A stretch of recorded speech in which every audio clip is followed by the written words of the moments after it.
Since early morning, nothing had gone the way Olivia had planned. First, the weather was dreadful, snow mixed with rain, and it was already mid-December.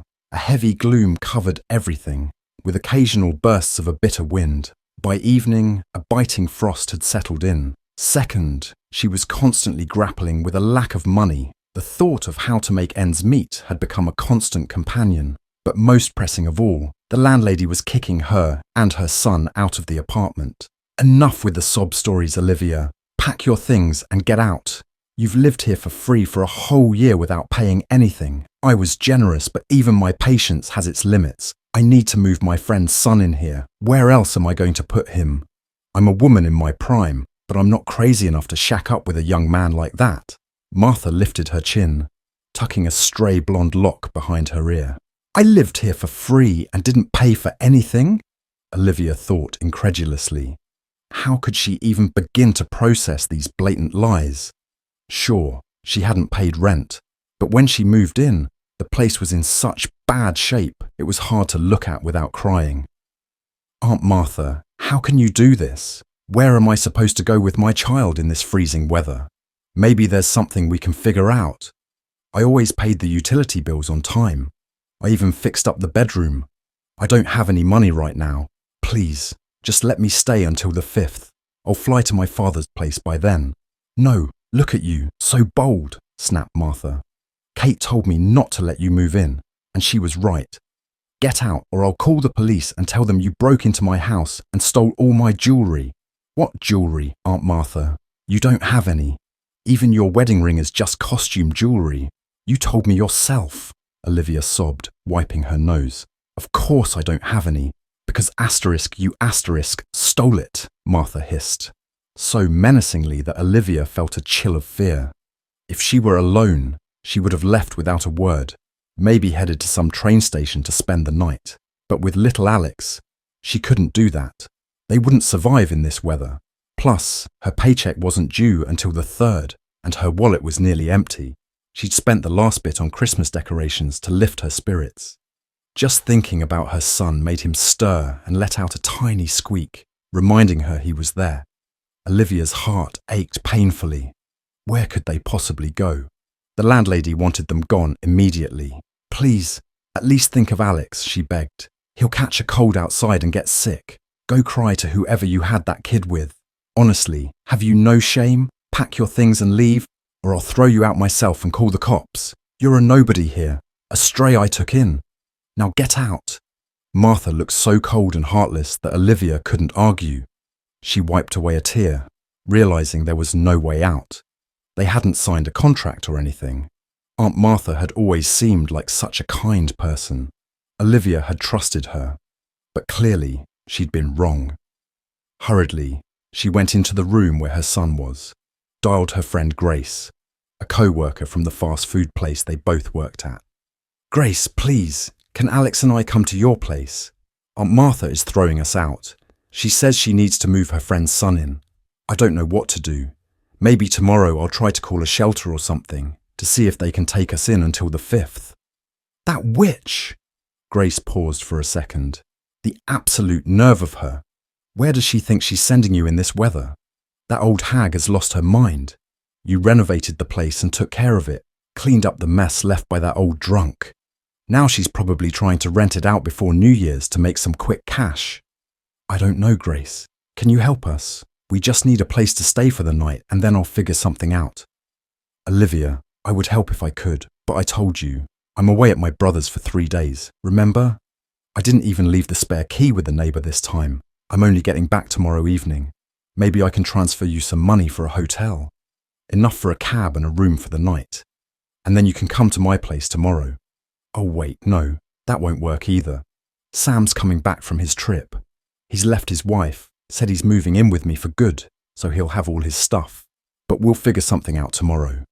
Don't worry, I'll send you some cash now. Grace, thank you so much, Olivia whispered, ending the call.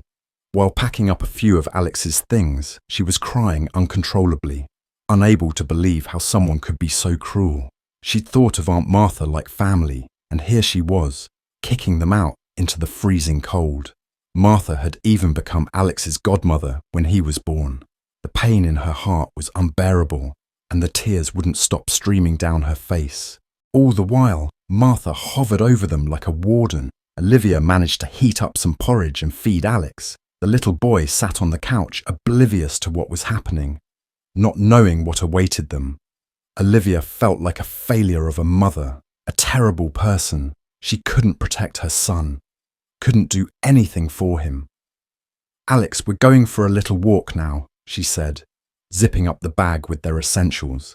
In such a rush, she couldn't take everything with her, and besides, Aunt Martha was watching them closely to make sure they didn't take anything extra. But what was really hers anyway? All the bedding, blankets, and rugs. Olivia had bought it all. Yet, there was no way she could take it with her. She had no space. Maybe her mother had been right, calling her a spineless fool who didn't know how to stand up for herself. But what could she do now? The truth was, Aunt Martha had every right to kick Olivia out. There was no lease. No proof she had let Olivia stay out of the goodness of her heart. Any police officer would have taken the landlady's side. As it turned out, standing in the freezing street with a stroller and a bag of belongings, Olivia could hardly remember how she got there. Tears blurred her vision, and she kept checking her phone to see if Grace had sent the money. But the funds hadn't come through yet. Where could they go without money? Every hotel would demand payment up front. Slipping on a patch of ice, Olivia almost fell, muttering a curse under her breath as she looked up at the sky. The snow was gently falling, the wind had calmed, and there was an eerie stillness in the air. At least the weather was showing some mercy. If a storm had started up, they would have frozen within minutes. Olivia thought frantically about who else she could call, her frozen fingers shaking as she checked her bank app again. She rocked the stroller, trying to soothe Alex, who had started crying from the cold. Her phone slipped from her icy hands and skidded across the road. She glanced around. There didn't seem to be any cars coming, so she left the stroller by the metal railing and hurried onto the street to retrieve her phone. Then, out of nowhere, the screech of brakes rang out, and blinding headlights bore down on her. Someone yanked her back by the arm, and she stared in horror at the remains of her phone, which had just been crushed under the tires of the speeding car. It was smashed to bits, along with her hopes. "Are you trying to get yourself killed?" called a deep, calm male voice. Olivia looked up slowly at her rescuer. "I didn't even see the car. Where did it come from?" she muttered, her eyes drifting back to the wreckage of her phone. Nothing left but pieces of glass and plastic scattered across the road. She turned her gaze to Alex, bundled up in his stroller, and the weight of her situation hit her all at once. She broke down into sobs. "What am I going to do? How can I call Grace now? How am I supposed to pay for a hotel?" Her tears quickly turned into full-blown hysteria. Olivia didn't know what to do, didn't know where to go. She was ready to fall into the arms of a total stranger if it meant some comfort. "I'm so sorry," she said, trying to pull herself together. "It's just, that phone was my only lifeline, and now I don't even have that. I don't know what to do." "Hold on," the man said, his voice steady but tired. "Maybe I can walk you home." "No, thank you," Olivia replied quietly, avoiding his eyes. "My son and I don't have anywhere to go. Do you know of any shelters or charitable places that could take us in for the night? We've lost our home, and I'm terrified for my child. Standing out here in the cold isn't going to help. You'll both catch pneumonia," the man said, his voice softening. "Let's go inside a cafe, have something warm to drink, and you can tell me what's going on." Olivia instinctively reached for the small change in her coat pocket, wondering if it was enough to cover even a bed in a cheap hostel for the night. "I can't afford a cafe," she whispered. "Thank you, but I just can't. I didn't ask you to pay. I invited you, so it's on me. You hear that? Your son's starting to cry. You don't want him getting sick, do you?"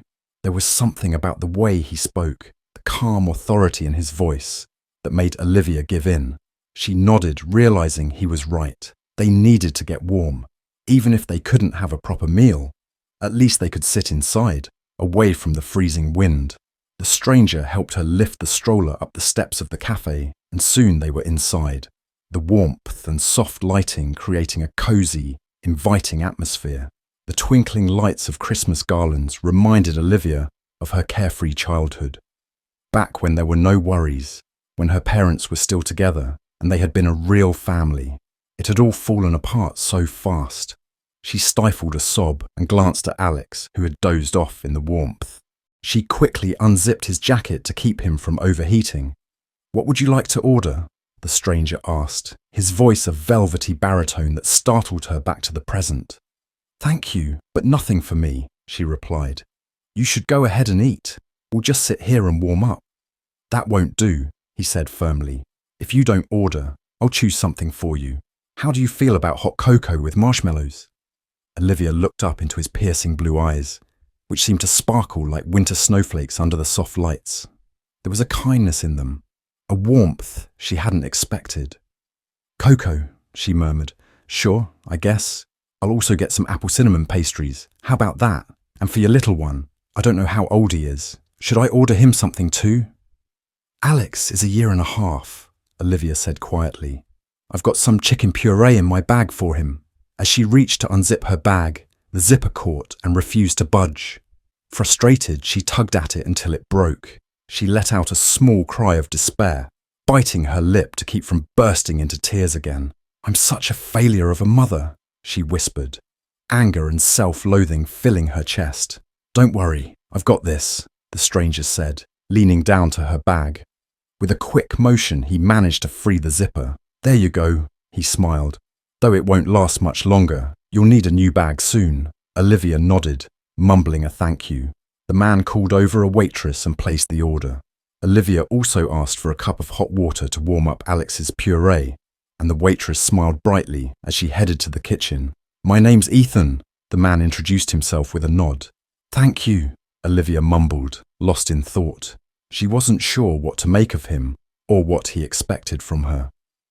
"You've thanked me several times now," Ethan said, a slight grin on his face. "But really, I don't understand why. Anyone in their right mind would have done the same. You nearly threw yourself under a car, leaving the stroller in the middle of the road. It was pretty scary, to be honest. Good thing my reflexes were quick." Olivia looked at the stranger, trying to process his words. She thought he'd said his name was Ethan. "Yes, I'm sorry. I'm just not myself right now. My head is spinning. Forgive me again. My name is Olivia." "Nice to meet you, Olivia," he replied with a gentle smile. "Well, there we go. That's better. It's a pleasure to meet you too," Olivia managed, trying to collect her thoughts. "So tell me, how did you end up out here in the freezing cold, in the middle of the night, with a small child?" Ethan asked, his tone soft but curious.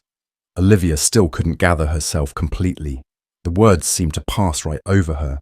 If only it were that simple.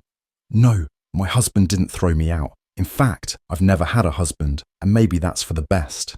At least I won't be labelled a divorcee," she added with a bitter smirk, her own thoughts leaving a sour feeling in her chest.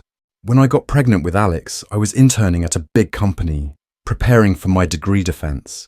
I was a mess the whole pregnancy, and after I graduated, no one would hire me because it was obvious I was expecting. Nobody wants to hire someone who's going to go on maternity leave soon. So, I had to make do with demeaning part-time jobs." She paused, feeling a strange sense of release as she opened up to Ethan. She didn't know why she was spilling her entire story to a stranger, but somehow it made her feel just a little lighter. And so, she continued, "I rented a tiny room in a dormitory, and then Alex was born. At first, things were okay. He was a quiet baby, and I worked shifts with a colleague who helped me take care of him. Eventually, I got him into a daycare. That's when the real trouble started, when his teeth began to come in. He cried all day and night, and I wasn't getting any sleep. I couldn't go to work, and the noise got us kicked out of the dorm. That's when Aunt Martha, she was the building manager, offered to help. She let me and Alex move into this tiny apartment she inherited from her grandfather, a drunk. It wasn't exactly a dream home, but it was a roof over our heads. I worked hard to clean it up, and even did some repairs myself. I paid all the bills on time and helped Aunt Martha with repairs at her own place. But then, her voice cracked, and fresh tears welled up in her eyes. The waitress brought their order and cast a sympathetic glance at Olivia, clearly having overheard part of the conversation. She pulled a clean handkerchief from her apron and offered it to Olivia, her face soft with understanding. And then Aunt Martha threw us out. Didn't even give us a chance to find another place. Olivia continued through her tears. My friend promised to send money for a hotel, but she won't be back in town until tomorrow. Now I don't even know if she sent it, and I'll have to wait by an ATM to find out. Ethan watched her for a moment, then said, I can't let you and your child spend the night out here in the cold. Let's finish our cocoa, and then I'll take you to a hotel. Olivia blinked, unsure of what she was hearing. I just got back into town myself, he explained. But for some personal reasons, I'm not ready to go home. We'll get a room at the hotel, and then we'll figure it out.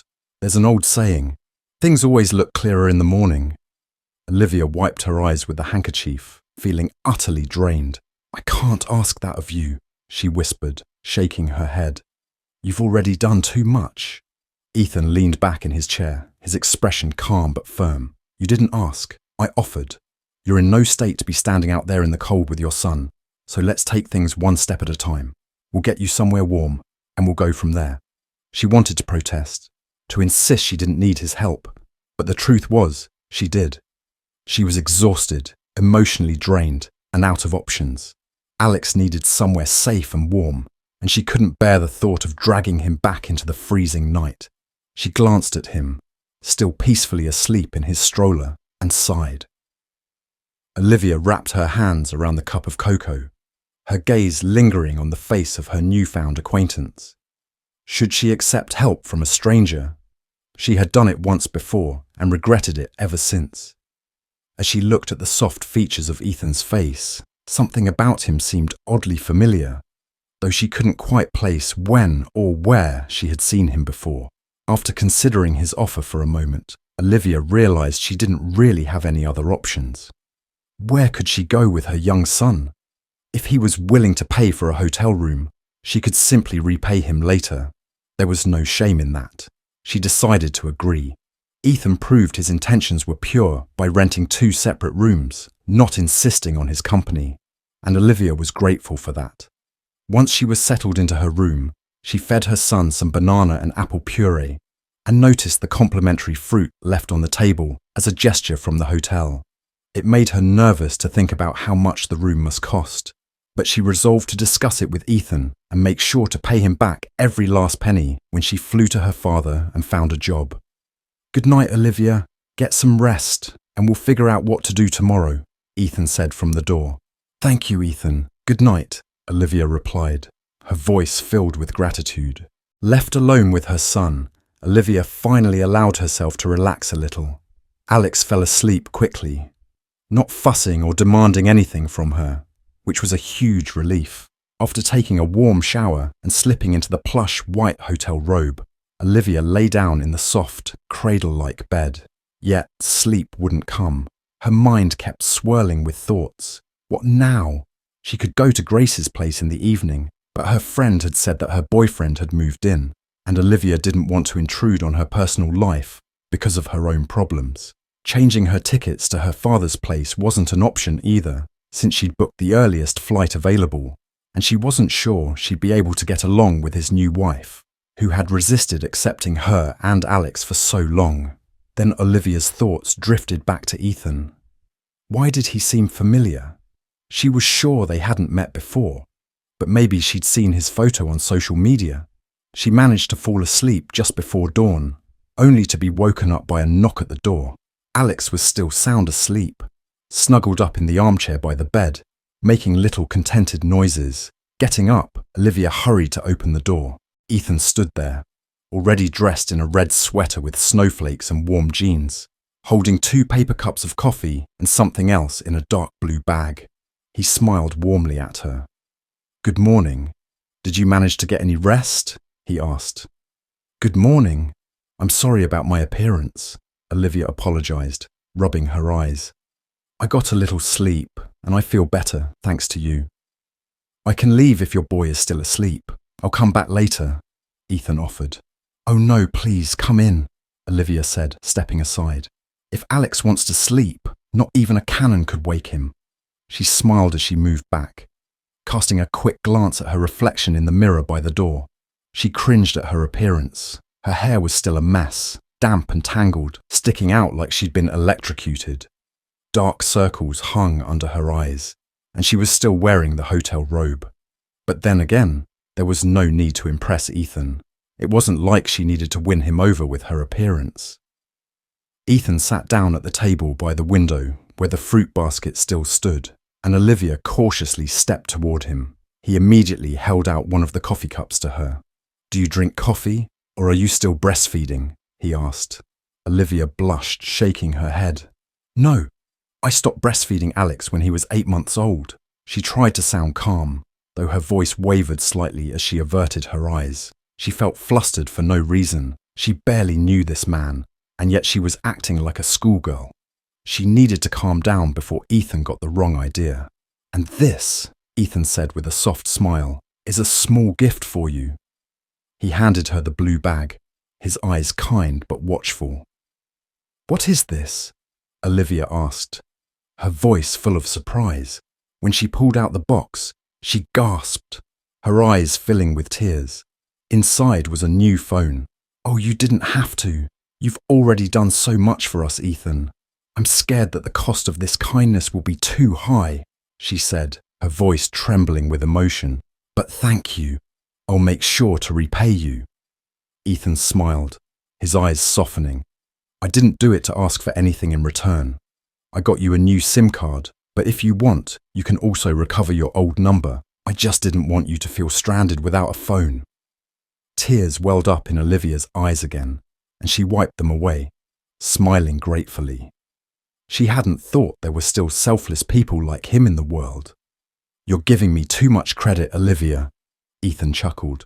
"Their asterisk is asterisk a small selfish reason behind my concern for you." Olivia's eyes widened and her heart pounded in her chest. Was this where he was going to ask her for something in return? Did he expect her to repay his kindness by spending the night with him? A wave of dread washed over her as a tremor ran through her body. She couldn't move, frozen with anticipation, waiting for Ethan's next words. Alex suddenly woke up and called for her in his tiny, high-pitched voice.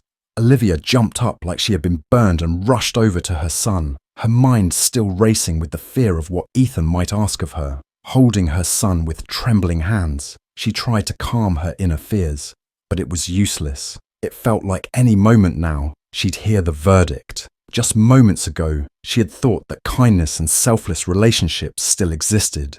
Now her mind was filled with doubt. "Olivia, I'm sorry if I frightened you with my words," came Ethan's voice. Olivia turned toward him, clutching her son tightly. "My request is harmless, I assure you," he continued, his tone gentle. "If you'd like, we can head down to the hotel's restaurant for breakfast. It's included with the room, and I can tell you my story there." A buffet breakfast. "Oh, Olivia, what have you gotten yourself into?" she thought, but she nodded, still holding her son close.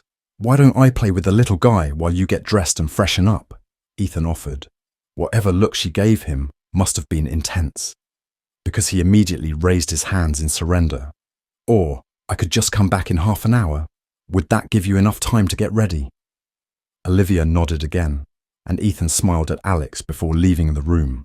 The little boy seemed to like this charming, polite man, but Olivia herself was filled with uncertainty and a nagging sense of unease.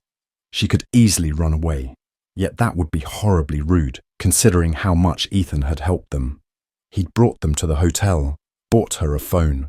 The tips of her ears burned with embarrassment as she considered the awful possibility that Ethan might still ask for something in return, something she wasn't willing to give. She handed Alex his favourite baby biscuit to nibble on and hurried into the shower, hoping to wash away the persistent tremor that kept gripping her body. The anxiety would fade for a moment and then return, stronger than before. She barely remembered how she had gotten herself and Alex dressed and found her way to the cafe. Sitting across from Ethan at the table, her fear wrapped around her like a suffocating blanket. She had no idea where to put her hands, her anxiety overwhelming her. "Ethan, you started to say something in the room earlier. But you didn't finish. What exactly do you want in return for your kindness? She asked, glancing down at the salad in front of her that she didn't even feel like touching. Alex was busy moving his spoon around in his oatmeal. Do you want Mommy to feed you? Olivia asked softly. No, Alex protested, frowning as he continued to poke at his food. He's an independent little guy, Ethan commented with a smile. Yes, my only source of joy, Olivia replied with a small, proud smile of her own. Olivia, I don't want you to be nervous. You have every right to refuse. I'm not demanding anything. It's just that I have a feeling that our meeting wasn't random. I believe we can help each other. Olivia's heart skipped a beat as she waited for him to explain. You need a roof over your head, Ethan continued. And I need a fiancé.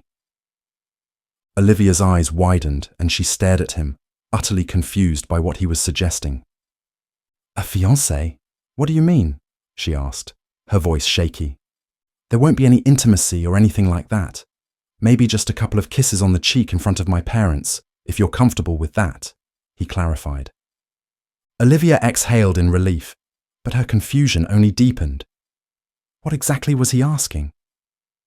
I'm in a rather unfortunate situation, Ethan began, running a hand through his hair. I live in another city, but every year I come back here to spend Christmas and New Year's with my family. Earlier this year, I met a wonderful woman, or so I thought at the time. She has a child too, a bit older than your son, but that's beside the point. I promised my parents that we'd come here together for the holidays, but one day, I came home early and found her with her ex-husband. He paused, a bitter smile playing on his lips. I don't know what kind of complicated love story they have, but the one thing I can't forgive is infidelity, he said quietly, the pain in his voice clear. Kate swore up and down that it would never happen again, Ethan continued, his voice filled with bitterness. She begged for forgiveness, pleaded with me not to throw her out, and there I was, slowly losing my mind, unsure of what to do next. The very next day, when I was finally ready to sit down and have a proper conversation about breaking things off, she was gone. She took her son and left a note saying she'd decided to go back to her ex-husband, that she had forgiven him for all the hurt in the past. He paused, his eyes darkening as he recalled the memory. This all happened right before my flight. I didn't have time to explain any of it to my parents, and now they're expecting me to show up with a fiancé. It's not just about them being disappointed in me again. It's about my grandfather. He's seriously ill, and one of his last wishes was to see me with a fiancé, to see that I'm finally settling down. Of course, a fiancé isn't the same as a wife and things could change, but I just really want to fulfill his wish. His words struck a chord deep within Olivia. She couldn't help but feel sorry for him, and a part of her genuinely wanted to help. She furrowed her brow, letting out a long, thoughtful sigh. The whole idea seemed so wrong. But what if your parents recognize me? She asked. What if we've crossed paths before? After all, we live in the same city. I mean, I'm leaving with Alex on the 5th to go to my father's place in another city, but still. What if? I doubt it, Ethan replied, shaking his head. My parents are homebodies. They love the theatre, art exhibitions, that kind of thing. I don't think you and they would have crossed paths. You're far too young and vibrant for that crowd, he added with a warm smile. But if you're really worried, I can show you their pictures. He pulled out his phone and began scrolling through photos of his parents. Olivia glanced at the screen and saw a smiling, close-knit couple. People who looked happy and content, the picture of a loving family. Her heart ached as she thought of the family she had once had, before everything fell apart. And what if something goes wrong? She asked, her voice trembling. I'm not good at lying. What if your family catches on? Nothing's going to go wrong, Olivia, Ethan reassured her. No one's going to suspect anything. And besides, I never told them my fiancé's name, so we won't even have to pretend to be someone we're not. Olivia fell silent, weighing the situation in her mind. Lying, especially about something like this, didn't sit well with her. But Ethan had saved her and Alex from being stranded, and she wanted to repay his kindness. Plus, it would give her and Alex a place to stay until their flight. She wouldn't have to burden Grace after all. "All right," she said, her voice steady but cautious. "I'll do it. I just hope I don't regret it." Ethan smiled, relieved. After lunch, he suggested they all take a trip to the mall to shop for some new clothes. He gently hinted that, as a man of means, it wouldn't be appropriate for his fiancée and her son to look too simple. Olivia didn't take offense to his suggestion, but she did ask for a little time to catch her breath and make a call to her friend. It was also time for Alex's afternoon nap, so they headed back to the hotel room, where Olivia immediately dialed Grace's number, grateful that she still remembered it by heart. The phone rang a few times before Grace's familiar voice answered. "Olivia, finally, I've been worried sick. Are you all right?" Yes, I'm fine," Olivia replied quickly. "I'm so sorry I didn't call sooner. I've been through, well, a lot. We're at a hotel now, thanks to some help." "Oh, thank God. I was about to transfer you some money for a hotel, but then I wasn't sure if you'd gotten it. Did everything go okay?" "I never got the money," Olivia said, biting her lip. "But we're safe. I met someone. A man, Ethan. He's been helping us out." There was a pause on the other end of the line. "A man? Who is this Ethan? Olivia, are you sure he's trustworthy?" Olivia hesitated for a moment, glancing at Alex, who was already drifting off to sleep in the bed. "Yes, I think so. He's been nothing but kind. He even got me a new phone after mine was smashed. I'm going to help him with something in return." "What kind of something?" Grace asked, her tone skeptical. Olivia took a deep breath and explained Ethan's situation, how he needed a fiancée to help him fulfill his grandfather's dying wish. She told Grace about his proposal to pretend to be engaged for the holidays and how it would only be temporary. "Olivia, that sounds crazy," Grace said after a long pause. "You barely know this guy. What if he's just using you?" "I know it sounds crazy," Olivia admitted, "but I don't have many options right now. I'll only be here for a few more days before I leave for my father's place, and Ethan has been incredibly respectful. I'm not saying I'm not nervous, but I want to help him. It's the least I can do after everything he's done for Alex and me." Grace sighed. "Just be careful, okay? Don't let him take advantage of your kindness. If you need anything, call me, all right?" "I will," Olivia promised. "Thank you, Grace." They hung up, and Olivia put the phone down with a sigh. She glanced at her son, his small chest rising and falling with each peaceful breath. She still had her doubts about Ethan's plan, but for now, it seemed like the best option she had. After a few moments, there was a knock at the door. Olivia opened it to find Ethan, looking calm and collected, ready for their shopping trip. "Ready to go?" he asked with a smile. "Yes, but let's agree not to buy anything that costs a fortune," Olivia said, her voice steady but still tinged with uncertainty. "Okay, no need to worry," Ethan responded, with a playful wink. "Consider these gifts a small bonus for helping me." Despite his light-hearted tone, a heavy feeling settled in Olivia's chest. She wasn't used to accepting extravagant gifts, nor did she want to. "But why do I need all this luxury?" she thought. It didn't feel right to go along with someone just because they were wealthy and seemed kind.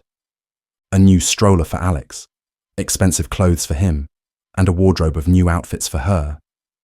It all made Olivia uncomfortable. Everything felt wrong, as though she didn't belong, like she was living someone else's life. The feelings overwhelmed her, and she nearly broke down in tears. After all, she was about to spend Christmas with a family that wasn't hers, pretending to be someone she wasn't. Should she have agreed to this? Ethan had given her a chance to back out, but now it felt too late. He had already spent so much on her and Alex. "Are you ready to meet my family? I'm sure they'll love you," Ethan said with a gentle smile. Olivia wasn't worried about whether they would like her. She didn't plan on becoming part of his family anyway. This was all just a pretense, and it wasn't real. Ethan, are you sure this is a good idea? Your parents are expecting to see you, their son. They'll be happy even if you tell them you broke up with your fiancée, Olivia said, trying one more time to dissuade him from the plan. But Ethan remained firm. It'll be fine. I'm sure we can pull this off. Don't worry. You're deceiving the people closest to you, Olivia's voice cracked, her eyes filling with tears. The people who trust you, who are excited for your happiness. How can you lie to them like this? Ethan's voice tensed. Olivia, I'm not forcing you into anything. If you've changed your mind, just say so. I'm not asking for anything in return.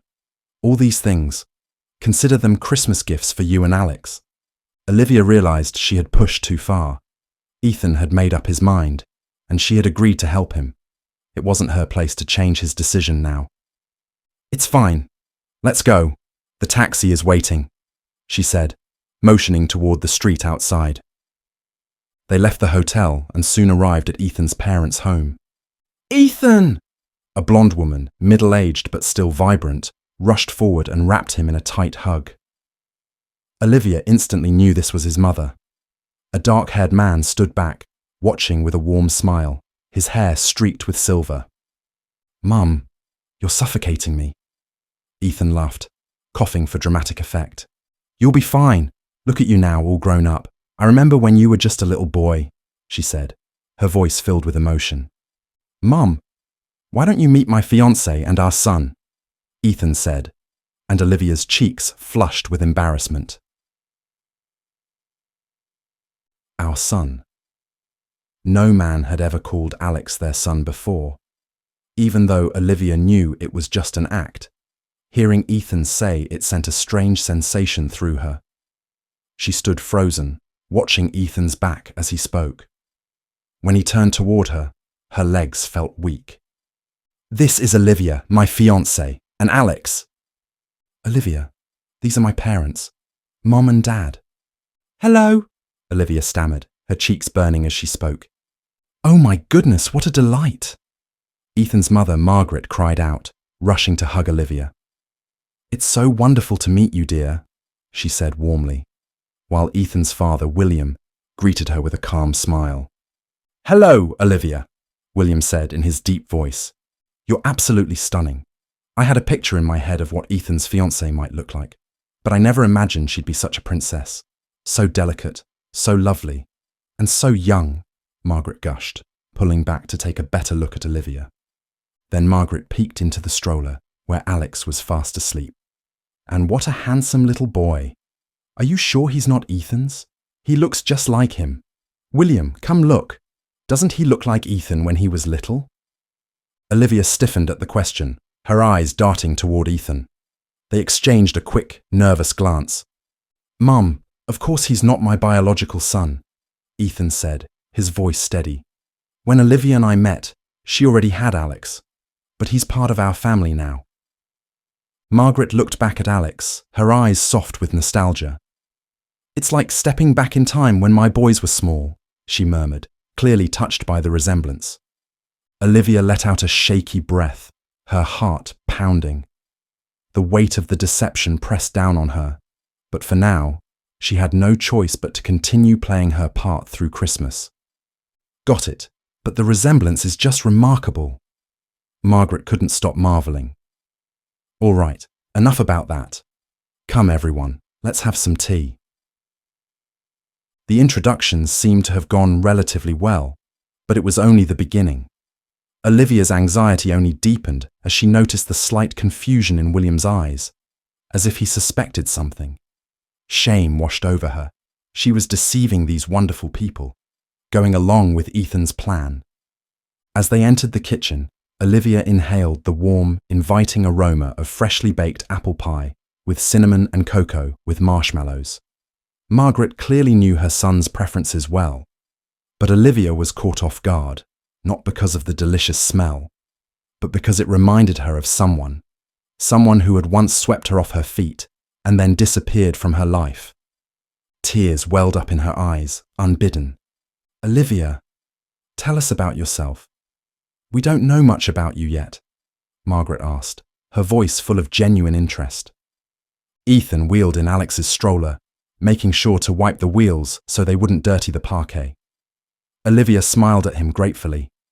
The delicious smells seemed to have woken Alex, and he began to stir. "Mama, yum yum!" Alex said, his little voice full of anticipation. "Oh, someone handsome is awake!" Margaret beamed. "Grandma's got a treat for you." "Olivia, can I give him a vanilla pudding? It's not too sweet. I used to spoil my boys with this when they were little." "Sure. I think a little won't hurt. Thank you." Olivia nodded. Ethan lifted Alex in his stroller so he could sit up at the table, pushing him closer to join them.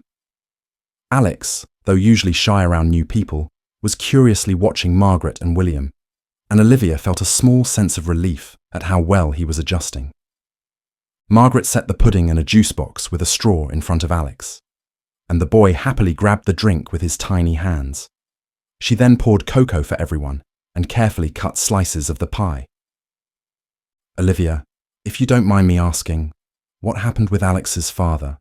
Margaret asked gently, sitting down at the table. The question caught Olivia off guard. She hesitated, her eyes flicking toward Ethan, who gave her a reassuring look as if to say she could say whatever she wanted. Deciding that this time she wouldn't hide the truth, Olivia spoke. "It's simple, really. He didn't want us. He played with my feelings and then left. He didn't promise me anything, though. It was more of a mistake from my youth. When I told him I was pregnant, he didn't rush back into my life.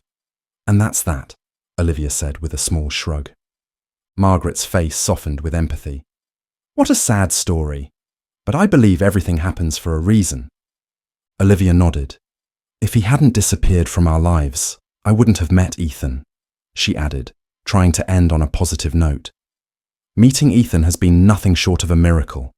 Honestly, I can't imagine where Alex and I would be now if not for him." Margaret's reaction was immediate. "What a scoundrel!" she gasped, covering her mouth as soon as she realized what she'd said. Alex, having picked up on the word, giggled and echoed, "Scudool," laughing innocently. Margaret put a hand to her lips, chuckling. "I completely forgot we have such a little parrot in the house." "It's fine. Don't worry," Olivia reassured her. "Alex might as well know that there are people like that in the world." For a brief moment, Olivia's heart calmed, but not for long. "And here comes Peter," Margaret said with a smile. "Peter, wash up quickly and join us for tea. Ethan's brought his fiancée." "Good afternoon," came a voice that immediately caused Olivia's heart to drop. It couldn't be. This wasn't happening. It was impossible. A lump formed in her throat as the familiar sound of Peter's voice stirred up emotions she thought she had buried. How could this be happening? Why hadn't Ethan told her about his brother? Why hadn't he shown her a picture? Olivia, who had been sitting with her back to the door, slowly turned, her mouth falling open in shock. "Charming fiancé, my brother," Peter said with a forced smile. Olivia felt the overwhelming urge to cry and run out of the house. But Peter, he pretended not to recognize her. He acted as if she were just another stranger. Perhaps, in a way, she should thank him for that, but she knew she couldn't keep this secret. She had to talk to Ethan and tell him the truth about her past with Peter. Olivia excused herself, barely able to swallow the pie now stuck in her throat. "Would you mind if I stepped out for a moment? I need to splash some cold water on my face. The flight has left me with a terrible headache." Ethan frowned slightly, sensing that something was off, but nodded. "Of course." "Peter, why don't you show our guest where the bathroom is?" Margaret chimed in. "Ethan, why don't you catch us up on your life while you're here? It feels like it's been ages since we've seen you." Peter stood up from the table obediently. "Right this way," he said. "Can you keep an eye on Alex?" Olivia asked Margaret, her voice strained. "Of course, sweetheart. Don't worry, I've got him," Margaret reassured her with a warm smile. Go ahead and take your time. Everything will be just fine. Olivia exhaled, nodded, and stood up, feeling a bit unsteady on her feet as she followed Peter. The scent of cinnamon mixed with woodsy notes was driving her mad. It was the same scent she remembered from when Peter had pulled her into his arms, when they first met and shared their first kiss. This is the bathroom, and the toilet is to the right. I'm sure you won't mix them up, Peter muttered, glancing at her. Olivia swayed slightly from weakness, nearly stumbling into him. She tried to pull away, but he wouldn't let her. Grabbing her in his strong, almost crushing embrace, Peter drew her toward him, and all Olivia wanted was to claw at him in fury. "Let go," she whispered. "I will," he said. "But let me warn you. If you tell anyone about us, you'll regret it. I don't know how you ended up with Ethan, but he's a good guy, and I won't let you break his heart. Don't tell him anything about us, if you care about him at all. Got it?" Olivia didn't understand why Peter was suddenly filled with so much anger. She could only nod in agreement, too overwhelmed to argue. Peter let her go, scoffing, and quickly returned to the others. Olivia entered the bathroom, locked the door, and wrapped her arms around herself, slowly sinking to the floor. She was shaking from the whirlwind of emotions that consumed her. Peter's demand not to say anything was the last thing she expected. He didn't even care to ask how she and Alex had survived without him, how they had scraped by while he lived comfortably. Tears streamed down her cheeks, but she quickly wiped them away. Maybe it was best to follow his orders, say nothing about their past. She could pretend he never existed, erase him from her life as though he had never been a part of it. After splashing cold water on her face and calming herself down, Olivia returned to the kitchen and quickly took her seat, though her legs still felt weak. Peter was smiling as he talked to Ethan, but when he noticed Olivia, his expression darkened and he scowled. He acted as if she had been the one to leave him, her, with a child to care for. Alex started squirming in his stroller, fussing. Olivia helped him out, and he immediately took her hand, pulling her to explore the house. "Olivia, why don't you and Ethan take some time to rest after your flight? I'll sit with Alex for a bit. Children are such a joy," Margaret called after her, catching up to them. "Joy," Olivia echoed, though her heart wasn't in it. She felt drained, and all she wanted to do was disappear, escape from this entire situation. "We were thinking we should put up the Christmas tree tonight," Margaret continued. "Christmas is right around the corner, and we haven't had the chance to do anything yet." "That sounds great. I love decorating Christmas trees," Olivia forced a smile, trying to maintain the conversation. But deep down, she just wanted to vanish. "Peter, can you help your father get the tree and decorations down from the attic? And bring the box of old ornaments while you're at it. I'll play with Alex in the meantime," Margaret told Peter. Olivia looked at Peter standing in the doorway, tall, broad-shouldered, with dark, coarse hair and piercing blue eyes. She finally understood why Ethan had seemed so familiar. The brothers shared some features, though Ethan resembled their mother more, while Peter took after their father. The same rigid mannerisms, the same stern expression. "Ethan and Olivia, you two should go to your room and rest," Margaret added, her words causing Peter to clench his jaw as if the suggestion physically pained him. He didn't look at Olivia, but she noticed his fists tighten. Who did he think she was? Some gold digger. She was the one who should be angry, not him. A wave of rage surged through her, but Olivia forced herself to smile. Ethan took her hand and led her away, while she glanced back at Alex. He was happily playing with Margaret, oblivious to everything around him. It dawned on her that Margaret was Alex's real grandmother now, a thought that both comforted and frightened her. Being alone with Ethan made Olivia uneasy. She didn't know if she should tell him about her past with Peter. After all, Ethan had invited her into this house. It was important for him to know the truth. But how could she tell him that his brother was Alex's uncle? As they passed Peter, Olivia's breath caught in her throat and her head began to spin. The realization hit her hard. She was going to have to live under the same roof as Peter for the next week. The thought was almost unbearable. "I forgot to mention one small detail," Ethan whispered as they walked further from the living room. "We'll be staying in the same room, but don't worry, I'll sleep on the floor." Olivia blinked, caught off guard. The host of the house is going to sleep on the floor. Even though Ethan wasn't technically the host, he certainly outranked her here. They entered the large, tastefully decorated room, furnished in soft, light tones. Ethan closed the door behind them, and Olivia turned to face him, looking directly into his eyes. "Ethan, we need to talk," she began, but the words immediately stuck in her throat. How could she possibly tell him the truth that had been weighing her down, the truth that made her insides churn with guilt? "Yes, Olivia, everything's going perfectly so far. My family likes you. Don't worry about my father or Peter. They're both impressed by you. My dad always has that serious demeanor, but you even got Peter to show some emotion." "I could tell he was a little jealous of my choice," Ethan said, grinning broadly as he sank into the armchair. Olivia, hugging herself, took a deep breath, gathering her courage. "The thing is, your brother Peter—" Ethan's smile vanished, and he immediately sat up straighter, tension evident in his body. "Did he do something to upset you?" "No, he didn't hurt me. Not today, at least," Olivia responded, her voice shaking.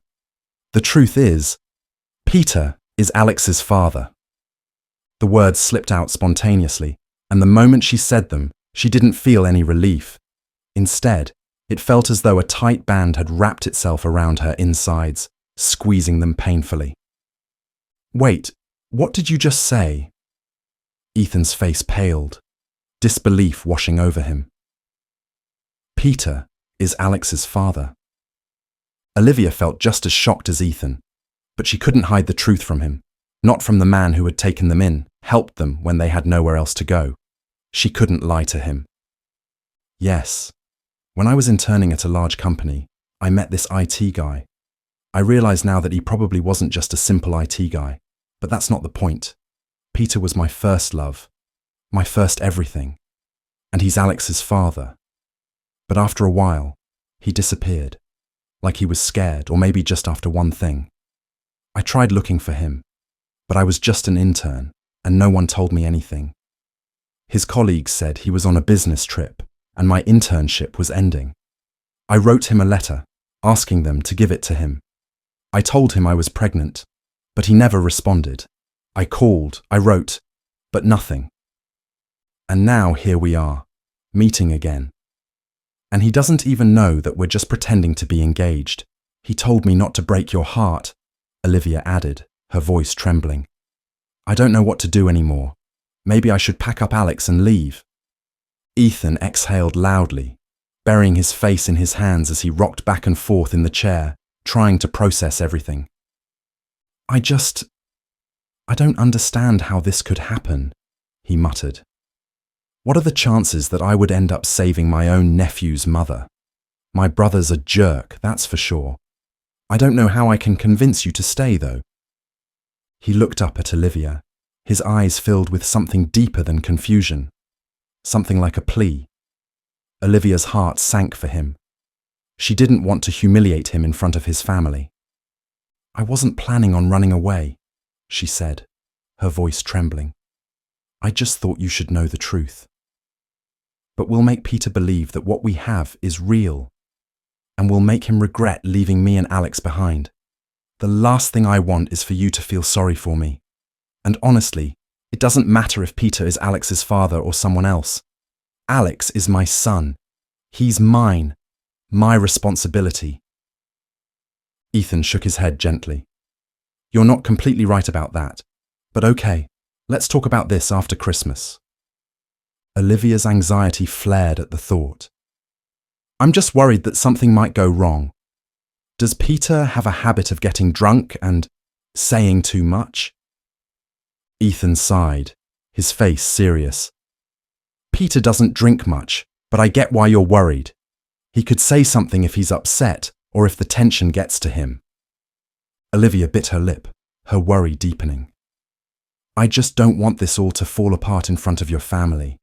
If they find out, it'll be a disaster. Ethan stood and approached her, placing his hands on her arms in a gesture of reassurance. We'll make it through this.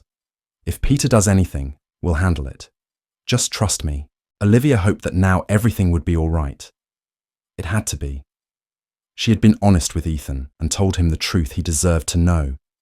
Whatever Peter decided to do in the future, it shouldn't concern them anymore. Just rest for a bit. My mum won't let anything happen to Alex. If only she knew he was her real grandson, Ethan said with a soft smile. And what about your grandfather? You mentioned you wanted me to meet him, Olivia asked, her curiosity piqued. They're bringing him home today. He's been resting at a health resort, but he'll be here by evening. You'll meet him for sure, Ethan reassured her. Get some sleep, and I'll go help my dad, and see how my brother's reacting to all of this. All right, Olivia nodded, her mind still swirling with thoughts. Ethan stood up from the armchair, casting her a sympathetic glance.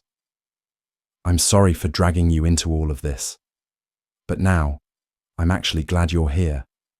At least I know now that my brother isn't the saint my parents believe him to be. I'll make sure you and Alex never end up on the streets again. Thank you, Olivia whispered, her voice full of emotion as Ethan left the room. Once alone, Olivia collapsed onto the bed and burst into tears. She felt utterly drained, as if someone had scooped out her insides and left her hollow. She had no idea what the future held now. When she finally woke up, the room was bathed in darkness, and she realized she had slept for hours. Panic hit her like a wave. How could I have slept for so long? She jumped to her feet, quickly glancing at herself in the mirror before rushing downstairs. Margaret must think I'm so rude, leaving Alex with her and disappearing like that. Her heart raced with dread, but when she reached the living room, she saw Alex peacefully sleeping on the couch, with Margaret napping right beside him. Get ready! Came a commanding voice behind her, causing her to jump. She spun around, startled to see Peter standing there, glaring at her as if she were the enemy. Get ready for what? Olivia stammered, her mind jumping to the worst conclusions. Did he find out the truth? Did Ethan tell him everything? Are they going to kick me and Alex out? Ethan and Dad had to leave for some business, and they are running late. Mom asked me to take you to pick out new Christmas decorations. The old ones are ruined, Peter said bluntly. I'm not in the mood to babysit you, so hurry up. Olivia blinked in confusion, feeling both relieved and anxious at the same time. Wait, I can't just go with you. I need to call Ethan. Fine, call him. But I'm not going to wait forever, Peter snapped, turning on his heel and leaving the room. Shaken, Olivia grabbed her phone and quietly stepped into the kitchen to avoid waking Alex and Margaret. She quickly dialed Ethan's number. Hey, you're awake, Ethan answered. Sorry, I had to leave. There was an issue with the resort, so Dad and I went to pick up Grandpa. I didn't get the chance to say goodbye. His voice was apologetic, and Olivia immediately realized everything was still under control. No need to apologize, she said, relieved. Peter told me we need to go buy Christmas decorations. Is that true? Yeah, Mum's idea. The old decorations from the attic were in terrible shape. She thought it'd be nice to get new ones, and she wanted you to help pick them out. I see. All right, I'll go with Peter, Olivia replied, though part of her still felt uneasy about spending time with him alone. If you don't want to, you don't have to. I can join you when I get back, Ethan offered, sensing her hesitation. No, it's fine. I'll manage, Olivia reassured him, forcing a calm tone. I'll see you when you're back. All right, take care. I'll see you soon. Take care, Olivia echoed, reminding herself that this was all part of their charade. She sighed, glancing into the living room where Alex slept soundly, but the memory of Peter's harsh voice sent a shiver down her spine. But how could someone be so cold, so cruel? Still, she didn't argue. If Ethan had asked her to go, It meant he trusted that Peter wouldn't harm her or try to pry into their fake relationship. Quickly putting on the hat and the white down coat they had chosen together, Olivia slipped into her boots and felt a wave of nervousness wash over her. She was about to spend time with the man who had abandoned her and their son, pretending like they were strangers now. But did Peter even know that Alex was his child? Had her letter ever reached him? Sitting in Peter's car, Olivia turned toward the window, avoiding eye contact as he started the engine, switched on the radio, and drove off without a word. She hoped their time in the store would pass in silence. She had no desire to pick out Christmas decorations with him. Normally she loved the holiday season, always excited about choosing ornaments and decorations, but this time, the joy of it was missing. She hadn't even put up a tree in 2 years, first because she was pregnant, and then because Alex was still too young to appreciate it. "How did you meet my brother?"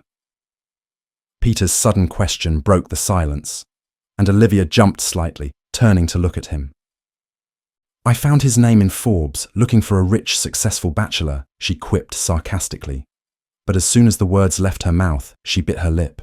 She hadn't meant to flirt with her ex. It had just slipped out. Peter sneered. "One rich and successful guy didn't stay hooked for long, did he?" Olivia shot him a sidelong glance, but stayed silent. It was clear he didn't know that Alex was his son, but that didn't change anything now. He had walked away from her, and she had no intention of using their child to keep him around. Perhaps, from his perspective, there was some truth in his bitterness. Back then, she hadn't known Peter was wealthy or successful. She had simply fallen for the man she thought was a humble programmer. Peter remained silent after that, hiding whatever emotions he was feeling behind a stone-cold facade. Olivia was relieved by the quiet. Let him think whatever he wanted. It didn't matter anymore. He had cut off all contact, decided it was better that way. So be it. At the hypermarket, Peter led her to the Christmas decoration section, which was bursting with garlands of vibrant colours, fluffy artificial trees, modest real pine branches, and a dazzling variety of ornaments. Olivia's eyes wandered over the shelves, and for a moment she wanted to grab everything. But then she remembered. She didn't have any money. Ethan hadn't mentioned a budget, so she reluctantly turned to Peter, forcing herself to ask. "What's the budget?" she asked, unsure of what to expect. Peter laughed, shrugging his shoulders. "Whatever your heart desires," he said, as if doing her a favour. "Why did Margaret want me to pick out the decorations? Why couldn't you just come here alone?" Olivia asked, curiosity laced with frustration. "She wants you to feel like part of the family. She likes you, even though she doesn't understand your true nature," Peter replied, his voice dripping with disdain. Olivia felt a sharp pang of hurt, but swallowed her emotions, keeping her face neutral. Let him think what he wanted. It didn't matter to her anymore. She wasn't the one who had changed her phone number and vanished. For a moment, the thought crossed her mind that maybe Peter had his reasons for disappearing, but she quickly pushed the idea away. There was no point in trying to figure out what went wrong between them now. Remembering the colour scheme of Ethan's parents' living room, Olivia decided to choose decorations in soft, elegant tones. She carefully placed blue ornaments and white figurines into the shopping cart. But as she reached for another box, it slipped from her hands, and she bent down to pick it up, only to bump heads with Peter, who had done the same. Their eyes met, and Olivia felt a rush of memories flood her mind. This was exactly how they had first met. She had been running through the hallway, papers in hand, after discovering a mistake in a report. In her rush, she tripped and dropped everything. When she bent down to gather the papers, Peter had also reached down to help, and they had painfully bumped heads. That was how their love story had begun, and maybe that was how it was meant to end. The sudden urge to kiss Peter flared up inside her, and Olivia had to summon all her willpower to suppress it. Quickly she stood up, brushing off her clothes, trying to regain her composure. Peter slowly rose as well, placing the box of ornaments back on the shelf and stepping a couple of paces away, seemingly intent on keeping a distance between them. So, how many decorations do we need to pick? She asked, her voice a little too steady for how she felt inside. I mean, how big is the tree at your house? Peter remained silent, not even a flicker of movement to indicate he'd heard her. Peter? Olivia tentatively touched his arm, and he flinched at her touch. His eyes darkened as he looked at her, his brow furrowing, as though he had been dragged back into a memory, just as she had been moments earlier. How tall is the tree? We need to know how many ornaments to get. Do we need garlands, tinsel? Peter finally responded, his voice surprisingly calm. Get whatever you think is necessary. Fill the cart with decorations. My mum likes when the tree is full of them. Olivia nodded, relieved to have some direction. If there was one upside to this trip, it was that she could indulge in choosing Christmas decorations, something that brought her genuine happiness. But her moment of peace was shattered when Peter's next question came out of nowhere. Do you love my brother? The question hit her like a jolt, and she turned to face him, startled. Why was he asking her this? Why bring up her feelings for Ethan? Wasn't that the last thing they should be discussing? Instead of answering, she grabbed the first box of lights her eyes landed on, little bear-shaped bulbs, and placed it into the cart, her hands trembling slightly. Did you love me? His next question was like a punch to the gut. Olivia froze, turning to face him. She searched his face for the intent behind the question, trying to make sense of it, but her mind came up blank. Peter, what does it matter now? She asked, her voice tired. I'm marrying your brother. We're not together anymore. There's no point in dwelling on the past. She grabbed more garlands, brightly coloured tinsel, and sparkling strings of lights, desperate to busy herself with something, anything, to avoid his gaze. She didn't stop until she came across a box of glowing snowflakes and window stickers, perfect for dressing up the windows. Finally, the cart was full, and Peter went to pay for everything. Olivia packed the bags, eager to return home and leave this awkward tension behind. The whole ride back, her mind was filled with swirling questions she had wanted to ask for so long. Why did you leave me, Peter? Why did you disappear? But she bit her tongue. She couldn't betray Ethan now. She couldn't be the happy fiancée if she kept looking back at her past with Peter.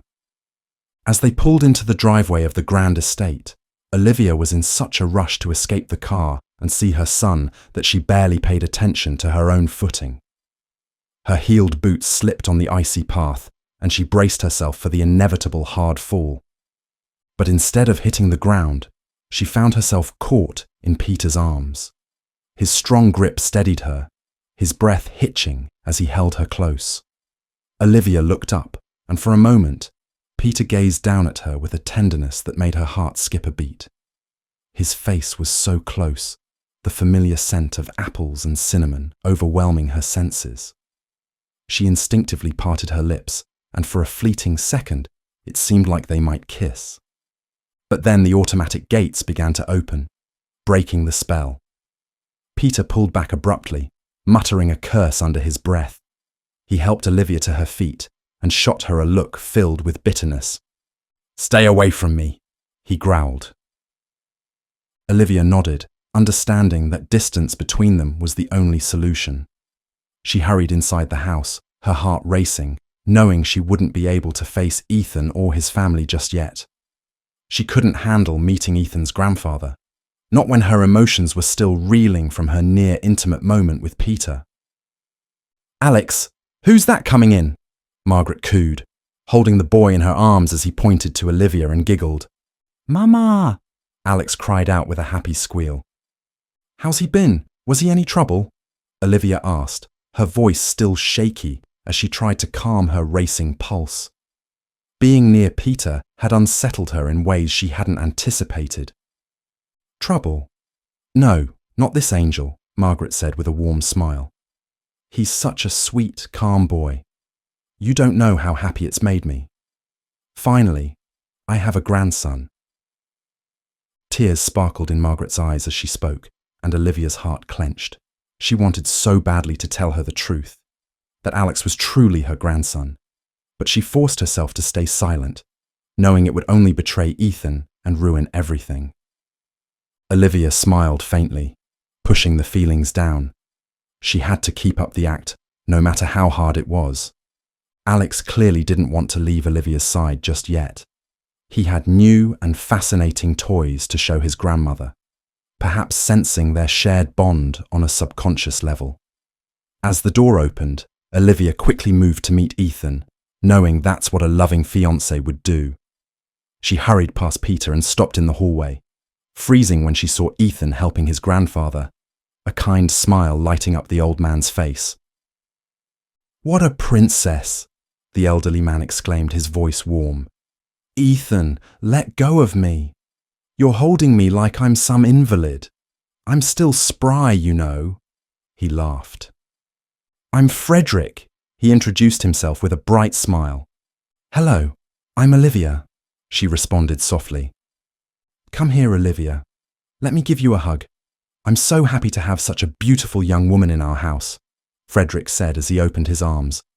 "My grandsons have been so focused on work, never in a rush to start a family. Finally, one of them realized it was time." Olivia approached and let herself be embraced by Ethan's grandfather, touched by his kindness. Even Ethan's father, David, seemed in good spirits, smiling as he watched Olivia help Frederick into a comfortable armchair in the living room. Alex immediately toddled over, holding out a plush toy horse. "Grandpa!" Alex declared, climbing onto his great-grandfather's lap. Tears welled up in Frederick's eyes, and Olivia felt her throat tighten. She couldn't deny them this happiness. Alex was their blood, their family. She needed to speak to Ethan soon. His family deserved to know the truth. "Boys, bring in the decorations. You'll be putting up the tree," Margaret announced, her eyes glowing warmly. "Olivia, dear, we'll set the table. David and Frederick can handle Alex." Olivia nodded, smiling as she watched her son bond with his great-grandfather. While Ethan and Peter brought in the boxes of decorations and set up the towering tree, the women prepared the table in the living room. In the center was a beautiful holiday cake Margaret had baked herself. Before long, the tree stood in all its glory, a towering beauty, easily 3 meters tall. Olivia hadn't realized how high the ceilings were in the house until that moment. This was the kind of Christmas she had only seen in movies or malls. Once everyone gathered around the table, Margaret glanced at her husband and asked, "Frederick, don't you think Alex looks an awful lot like a young Ethan?" Olivia nearly choked on her sip of water. Her eyes immediately met Ethan's, and they exchanged a tense glance. Meanwhile, Alex sat happily munching on grated apple and carrots, blissfully unaware of the conversation. "He does," Frederick agreed, wiping his eyes. Though Ethan wasn't so slim as a boy, he was more on the stocky side. "Big or small, it doesn't matter," Margaret chimed in, beaming. "He looks just like our boys did when they were young. The only question is, does he look more like Peter or Ethan?" Frederick chuckled, casting a shrewd look at Olivia, then at Peter. It was as though he sensed something was amiss, and Olivia felt a surge of discomfort. She quickly finished her slice of cake and busied herself with pulling out the ornaments, eager to start decorating the tree. Soon, everyone joined her, filling the room with holiday cheer. By the time the tree was fully decorated, Alex had fallen asleep on the couch. Olivia glanced at the clock and was surprised to see that it was already after midnight. "What a stunning tree! Olivia, you have excellent taste," Margaret praised, her eyes glowing with pride. "Thank you. I'm glad you like it," Olivia replied with a smile. "I should take Alex to bed now. He's had a long day." "Oh, there's no need for that, dear," Margaret insisted. "I'll just pull out the couch bed and lie down with him. You and Ethan can have some time to yourselves. I've had such a wonderful day with him, and I'd love to watch over him tonight." Peter cleared his throat, clearly irritated, and stood abruptly. He shot Olivia a glare, his expression dark. "It's getting too sweet in here for my taste. I'm off to bed. Looks like we'll all need our energy for tomorrow, he said sharply. Good night, Olivia. It was nice meeting you. Good night, she murmured, watching as Peter stalked out of the room. Ethan leaned in and whispered in her ear, Don't worry, Alex is in good hands with my mum. He'll be perfectly safe. Olivia hesitated. She wasn't used to leaving her son in someone else's care overnight, but Margaret insisted, and Alex was sleeping so soundly. Reluctantly, she agreed and followed Ethan as they escorted his grandfather to his room before heading to their own. Ethan settled into an armchair while Olivia lay on the enormous bed, feeling a bit out of place. She glanced over at him, her discomfort evident. Ethan, maybe I should take the armchair. This is your room after all. He smiled, shaking his head. And you're the mother of my nephew. Relax, Olivia. You deserve some comfort. I'm sorry you had to go shopping for decorations with Peter, Ethan added, his tone soft. Everything happened so quickly, and I didn't want to wake you. It's all right. He didn't bite. Nothing terrible happened, Olivia replied, trying to downplay the tension. If anything had happened, I'd have dealt with him, Ethan said firmly. But I think he's jealous. Jealous? I doubt it. More like he's just angry that I'm with his brother now, Olivia mused. Either way, one day down. Soon, all of this will be behind us. Good night, Ethan, Olivia said, feeling a little lighter after their conversation. Good night, he replied with a gentle smile. The next morning, Olivia played with Alex for a while before calling her friend Grace. She had tried reaching her the day before, but hadn't had a moment to chat. Grace, hey, Olivia greeted. Olivia, I ought to spank you for disappearing on me like that. I've been worried sick and you didn't even call me back, Grace scolded, though her tone was playful. Sorry, Grace. Everything's fine, really. No need to worry. And what about that millionaire of yours? You still haven't sent me his picture, Grace teased. He's not exactly my millionaire, Olivia whispered. And things are even more complicated than I thought. She quickly filled Grace in on the situation with Peter and Ethan, keeping her voice low. That jerk! Well, if I were you, I'd make sure to charm the hell out of Ethan, just to prove to that fool that the world doesn't revolve around him, Grace exclaimed. Thanks for the advice, but I'll figure it out in my own way, Olivia replied with a chuckle. She didn't want to discuss Peter any further, nor did she plan to seduce Ethan to prove a point. After exchanging holiday wishes, she ended the call. It was time to check in with her father, but she still hadn't restored her SIM card, so she decided to head to the kitchen instead. Most of the Christmas dinner had been ordered from a restaurant, but Margaret insisted on preparing the main dish herself. On her way to the kitchen, Olivia was intercepted by Frederick, who peeked out of his room and motioned for her to come over. Olivia dear, could you do me a favour? I'd like to decorate my room a little, but everyone's so busy right now. I can't seem to catch anyone for help, and my legs aren't as young as they used to be. There's a green box in the garage in the far corner. It's got garlands and some old Christmas cards inside. Will you help me? I need to bring them in here and arrange everything nicely. I just want to lift the mood a little, he said. Of course, I'll go get them right now. She nodded and threw on her coat. Olivia hurried to the garage, but as she opened the door, she froze. Peter was already there. Decided to stalk me? He asked dryly. Stalk you? Why would I do that? Olivia shot back, shaking her head. How would I know? You're impossible to understand. I don't understand where all this anger toward me is coming from. And frankly, I don't care. Olivia frowned. You walked out of my life and now you're acting like a petulant child whose favourite toy was taken away. Is that really what you think? Peter moved toward her, grabbing her wrist, his intense gaze locking onto hers. She could have drowned in those deep, piercing eyes, but she held back. Let go, Olivia whispered, her voice tight as she tried to pull away. Try and make me, Peter sneered, his lips curling into a dangerous smile. Let go, she repeated, tugging her arm again, but to no avail. What are you doing here, Olivia? Why are you teasing me? trying to pit me against my brother, turn us into enemies. Peter's voice was low, but filled with restrained fury. I'm not trying to do anything, Peter. It hurts. Say my name again, Peter interrupted, his voice almost hypnotic. I love hearing it from your lips. He didn't let go, but his grip softened. Olivia could have pulled away, but something kept her there, paralyzing her. Your grandfather sent me here, asked me to find the Christmas decorations. I had no idea you'd be here, she explained, her voice trembling. Let's just make this simple. Help me find the box, and I'll be on my way. What a coincidence, Peter said sarcastically. Grandpa sent me for the same thing. Suddenly, Peter pressed her back against the cold brick wall of the garage.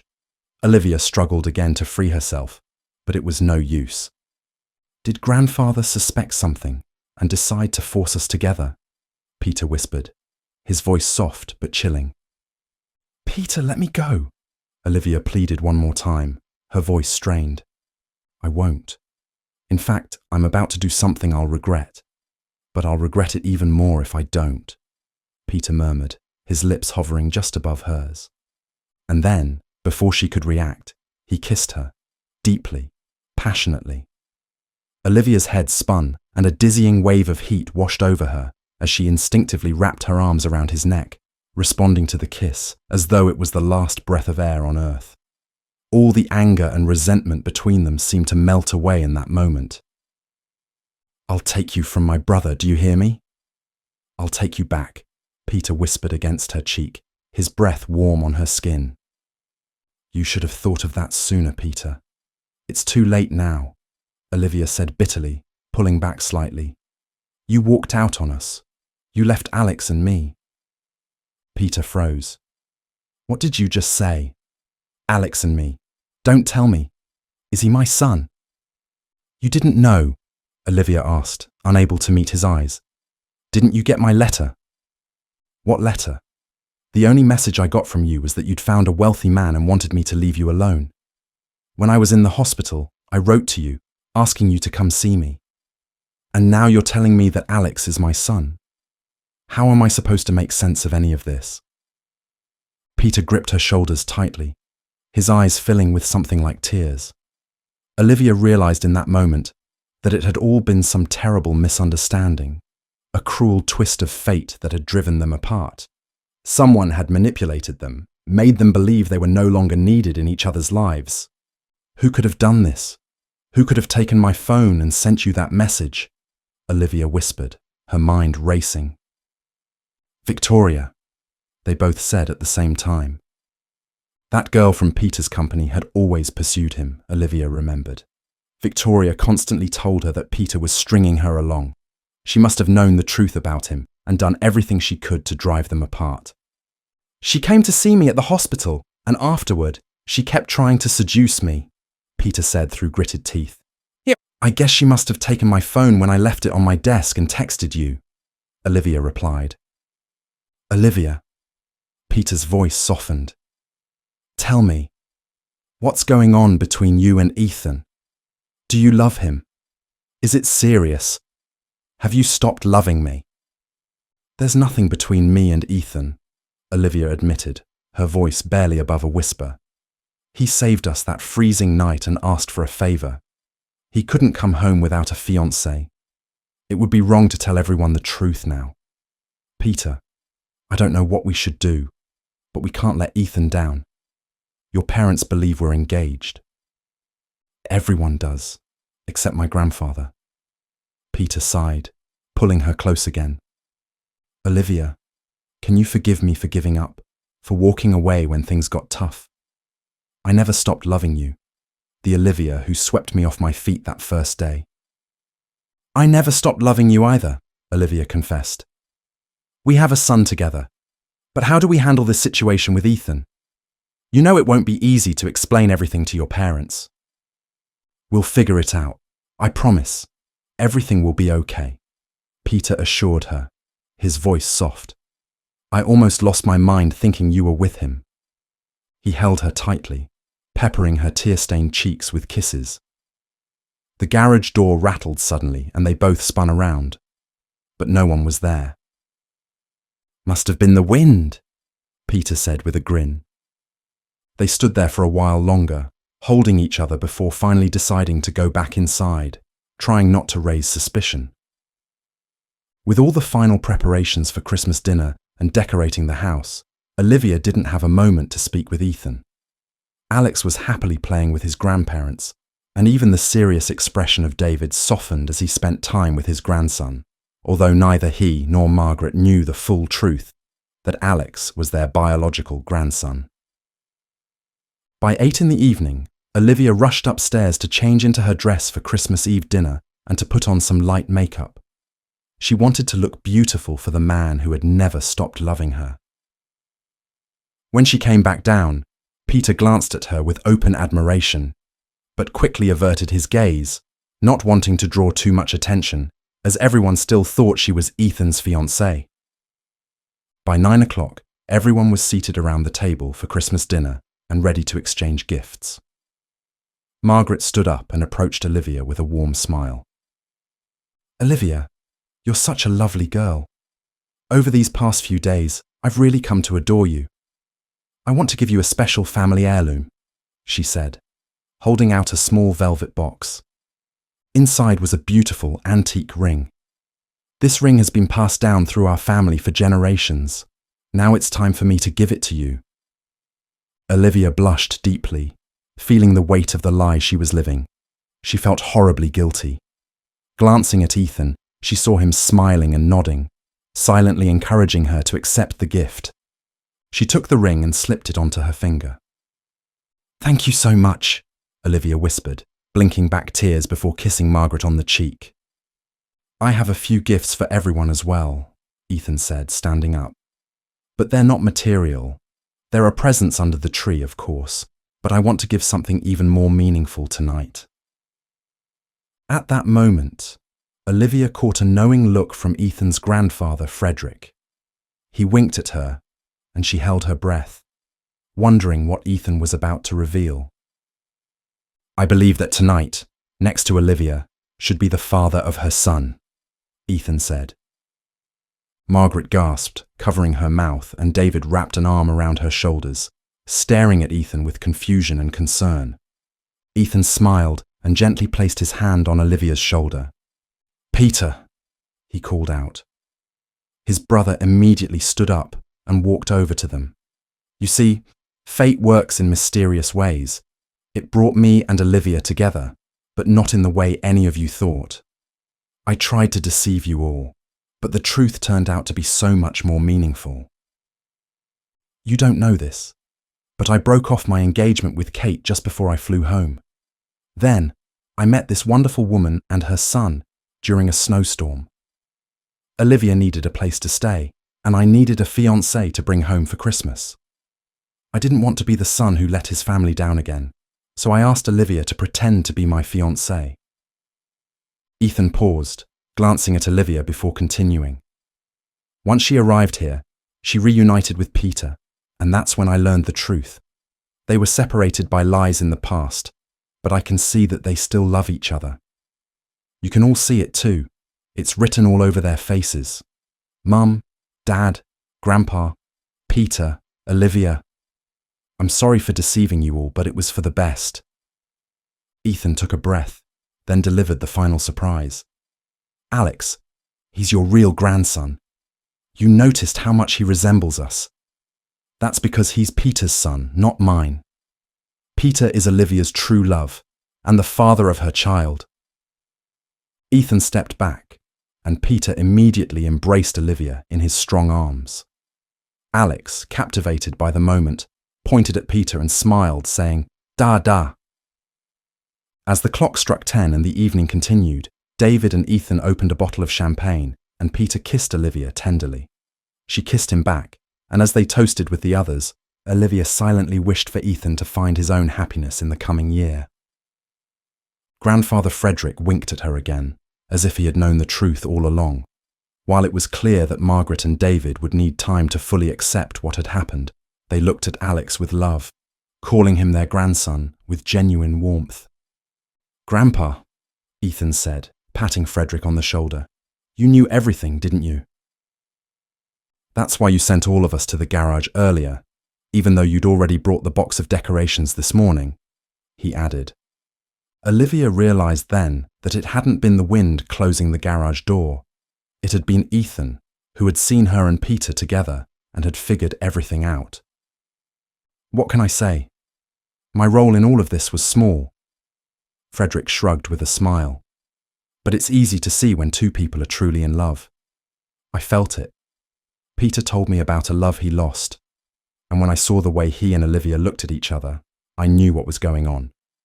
True love doesn't just disappear, and a sweet, honest girl like Olivia wouldn't betray someone she loved. I just nudged them toward each other. Peter held Olivia close as Margaret watched them with tenderness and admiration. Outside, snow fell softly, blanketing the world in a peaceful, silent beauty. Merry Christmas! Ethan raised his glass, and the whole family echoed him in unison. To new beginnings! Peter finally let go of Olivia for a moment and shyly walked over to Alex. He picked his son up, holding him gently, and after gazing at him for a long moment, whispered with a smile, Hello, son. I promise, no one will ever hurt you or your mother again. For a second, it felt like the entire room fell silent, and everyone heard Peter's heartfelt words. Tears welled up in everyone's eyes, and then, in an instant, the whole family erupted into joyful laughter, hugs, and Christmas celebrations. It was clear to Olivia how close-knit and loving this family truly was. It was a Christmas filled with love, reconciliation, and new beginnings.